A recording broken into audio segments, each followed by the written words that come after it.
Good afternoon guys, ngayong hapon no.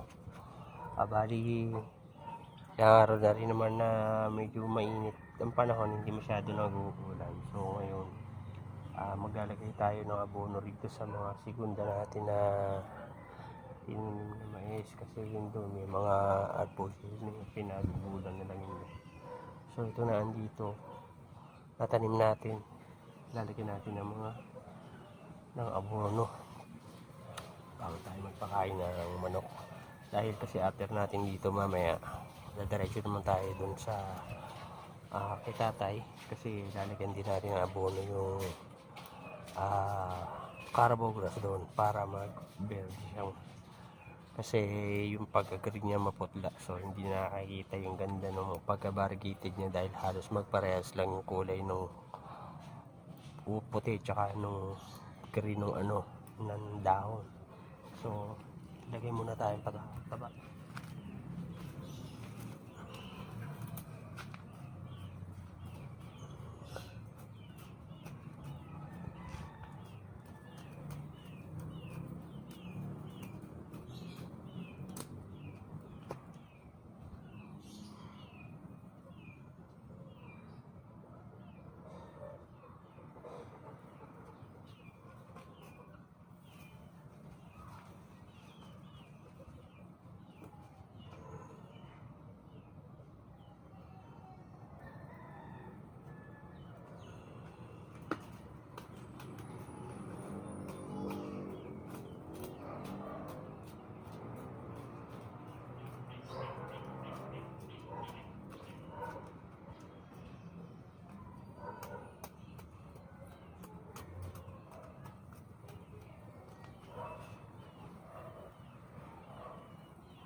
So yun guys, natapos na tayo na paglalagay natin ano.